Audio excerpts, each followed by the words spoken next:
दोस्तों नमस्कार, स्वागत है आपका मार्केट ज्ञान चैनल में। इस वीडियो में हम कुछ ऐसे स्टॉक्स के बारे में बात करने वाले हैं जिनको डोमेस्टिकली या इंटरनेशनल ऑर्डर्स रिसीव हुए और उनके फाइनेंशियल वैल्यू की भी बात करेंगे। उनका जो इम्पैक्ट होगा स्टॉक के प्राइसेस में वो भी हम डिटेल में समझेंगे यहाँ पे।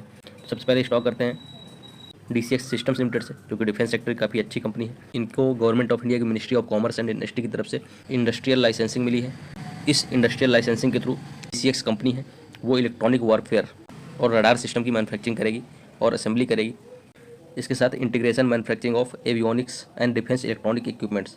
एवियोनिक्स मतलब जो एविएशन इंडस्ट्री होती है उसके इक्विपमेंट्स बनाएगी, और डिफेंस रिलेटेड जो इलेक्ट्रॉनिक्स इक्विपमेंट्स है उनकी भी कंपनी मैन्युफैक्चरिंग कर पाएगी अब इस लाइसेंसिंग के थ्रू। तो इसका मतलब इनको डायरेक्ट जो कंपटीशन है अब BEL भारत इलेक्ट्रॉनिक्स लिमिटेड, इस कंपनी को भी DCX सिस्टम्स लिमिटेड की तरफ से अब कंपटीशन मिलने लगेगा, क्योंकि ये गवर्नमेंट ऑफ इंडिया ने ही इनको लाइसेंस प्रोवाइड किया है। इसका मतलब जो गवर्नमेंट है उसकी जो डिफेंस मिनिस्ट्री है वो भी अब इस कंपनी से राडार्स, इलेक्ट्रॉनिक वॉरफेयर सिस्टम्स और डिफेंस सेक्टर से जो भी इलेक्ट्रॉनिक इक्विपमेंट्स होते हैं, एविएशन सेक्टर के भी इलेक्ट्रॉनिक्स इक्विपमेंट सारे जो है प्रोक्योर करने वाले हैं। भारत इलेक्ट्रॉनिक्स लिमिटेड BEL को भी अब इनसे कंपटीशन मिलने के चांसेस हैं। EW सिस्टम मतलब इलेक्ट्रॉनिक वॉरफेयर सिस्टम जो होते हैं एक्चुअली ऑफेंसिव या डिफेंसिव एक्शन के लिए इलेक्ट्रोमैग्नेटिक स्पेक्ट्रम जो होता है उसका यूज करते हैं। इलेक्ट्रोमैग्नेटिक स्पेक्ट्रम होता है उसके बिहाफ पे जो भी इन्फॉर्मेशन होती है उसके बिहाफ पे ये कोई भी एक्शन ऑफेंसिव हो या डिफेंसिव एक्शन लेते हैं इलेक्ट्रोमैग्नेटिक जो इलेक्ट्रॉनिक वॉरफेयर इक्विपमेंट्स होते हैं। ये जो लाइसेंसिंग है इनको 15 ईयर्स के लिए मिनिस्ट्री ऑफ कॉमर्स की तरफ से प्रोवाइड की गई है। ये इन्होंने अपने प्रेस रिलीज में अपडेट शेयर की। इसके बाद नेक्स्ट कंपनी जो है विन्यास इनोवेटिव टेक्नोलॉजीज लिमिटेड, इनके लिए इन्होंने अपने प्रेस रिलीज में अपडेट शेयर की कि इनको मल्टीपल डोमेस्टिक और इंटरनेशनल कस्टमर्स की तरफ से लगभग 160 करोड़ के आसपास के ऑर्डर्स रिसीव हुए। अगर विन्यास इनोवेटिव टेक्नोलॉजीज लिमिटेड की बात की जाए, इनका जो प्रोडक्ट है या जो मैन्युफैक्चरिंग करते हैं प्रिंटेड सर्किट बोर्ड असेंबली करते हैं, मतलब जो सर्किट बोर्ड होते हैं CBs, उनकी असेंबली का काम करती है कंपनी, और इलेक्ट्रॉनिक जो इक्विपमेंट्स होते हैं उनकी भी असेंबली का काम करती है विन्यास इनोवेटिव टेक्नोलॉजीज। तो उन्हीं प्रोडक्ट्स के लिए इनको डोमेस्टिक और इंटरनेशनल कस्टमर्स से लगभग 160 करोड़ के आसपास के ऑर्डर्स रिसीव हुए हैं। इन कस्टमर्स की अगर बात की जाए तो alpha design technologies private limited, जो कि डोमेस्टिक एंटिटी है, और इनकी तरफ से ऑर्डर जो रिसीव हुए लगभग 40 करोड़ के आसपास।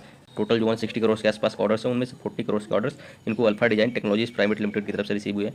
इसके बाद एल्बिट सिस्टम लिमिटेड, ये भी एक डोमेस्टिक एंटिटी है, इनकी तरफ से इनको 20 करोड़ के आसपास का ऑर्डर रिसीव हुए हैं, और इस ऑर्डर के एग्जीक्यूशन में जो टाइम दिया गया है लगभग 12 मंथ के आसपास का। तीसरा जो ऑर्डर है इनका डोमेस्टिक एंटिटी है, और इस एंटिटी का नाम मतलब कंपनी का नाम नहीं बताया गया, यहाँ पे 6 मंथ का टाइम दिया गया है और 42 करोड़ के आसपास के ऑर्डर्स रहने वाले हैं।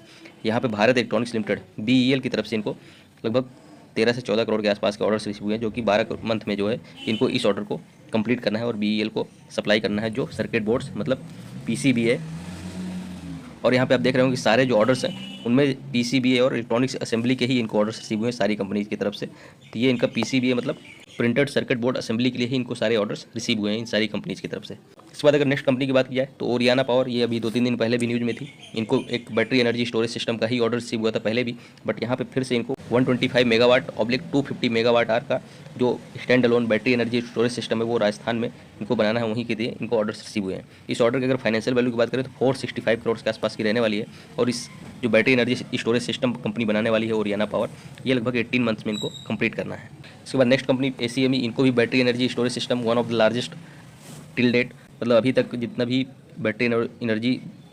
बैटरी एनर्जी स्टोरेज सिस्टम्स बने हैं उनमें से सबसे largest battery energy storage system के लिए जो ACME सोलार है उसको ऑर्डर रिसीव हुए हैं, और इसकी कैपेसिटी लगभग 3.1 गीगावाट आर की रहने वाली है, जो कि काफ़ी ज़्यादा कैपेसिटी होती है। उन्होंने अपने प्रेस रिलीज में अपडेट शेयर की। इसके बाद next company marine electricals limited, इनकी अगर ऑर्डर डिटेल की बात करें तो इनको भी मल्टीपल कंपनी से ऑर्डर रिसीव हुए हैं। लगभग टोटल अगर अमाउंट देखा जाए तो लगभग 14.5 करोड़ के आसपास का।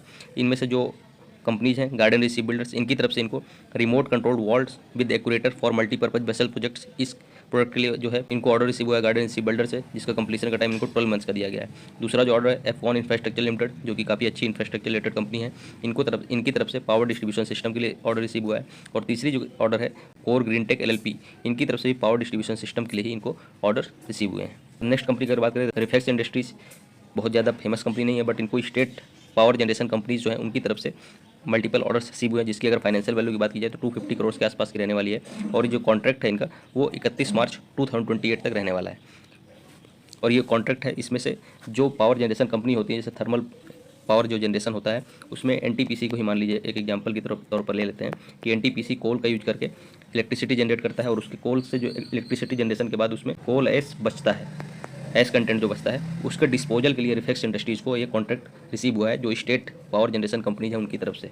जो कॉन्ट्रैक्ट है इसकी अगर सर्विसेज की बात की जाए तो operation and maintenance of existing S handling system, मतलब जो एग्जिस्टिंग एस हैंडलिंग सिस्टम है इनका प्लांट है उसके ऑपरेशन एंड मेंटेनेंस के लिए, स्पेयर जो पार्ट्स है उस प्लांट के उसके मैनेजमेंट के लिए, utilisation lifting of fly ash on daily basis, मतलब जो पावर जनरेशन कंपनी है उसका जो फ्लाई एस डेली जनरेट हो रहा होगा उसके यूटिलाइजेशन के लिए और लिफ्टिंग के लिए इनको ऑर्डर्स रिसीव हुए हैं।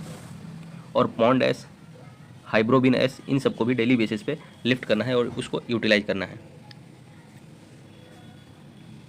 इस बार नेक्स्ट कंपनी की बात करें C2C एडवांस सिस्टम, इनका भी पिछले साल ही IPO आया था। तो इनके अगर कॉन्ट्रैक्ट की बात की जाए तो इन्होंने कैनेडियन डिफेंस कंपनी है उसके साथ एक कॉन्ट्रैक्ट साइन किया है, जिसमें इनका जो प्रोडक्ट है डिसीजन सपोर्ट सिस्टम, इसको जो है कैनेडियन डिफेंस कंपनी जो है जिनकी तरफ से इनको कॉन्ट्रैक्ट मिले हैं उसको नवल फ्रीजेट में डिप्लॉय करने वाले हैं डिसीजन सपोर्ट सिस्टम को। इस कॉन्ट्रैक्ट की अगर वैल्यू की बात की जाए लगभग 42 करोड़ के आसपास का है, और इस प्रोजेक्ट को ये लगभग आने वाले 2-3 महीनों में ही इस कैनेडियन डिफेंस कंपनी है उसको ये लोग डिलीवर कर देंगे। और ये डिसीजन सपोर्ट सिस्टम है वो advanced command control communication computers और इंटेलिजेंस कैपेबिलिटी रखता है, जो कि नवल ऑपरेशंस में काफ़ी ज़्यादा काम आता है। तो ये प्लेटफॉर्म जो है वो इंटीग्रेट करेगा, मतलब काफ़ी सारे जो टेक्नोलॉजीज़ हैं जैसे कि बहुत सारे sensors, seeker system, communication modules, इन सबको इंटीग्रेट करके यूनिफाइड ऑपरेशनल पिक्चर होगी वहाँ पे प्रेजेंट करेगा, ताकि जो डिफेंस कंपनीज हैं या जो कैनेडियन डिफेंस कंपनी है वो इजीली जो है अपने सिचुएशनल अवेयरनेस को इजीली समझ पाए, मिशन को जो है इफेक्टिव बना पाए।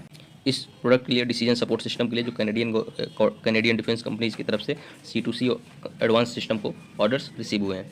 इन सारी कंपनीज ने अपने प्रेस रिलीज में ये सारी अपडेट शेयर की, जो हमने आपको सिंप्लीफाइड वर्जन में ये शेयर कर दी है।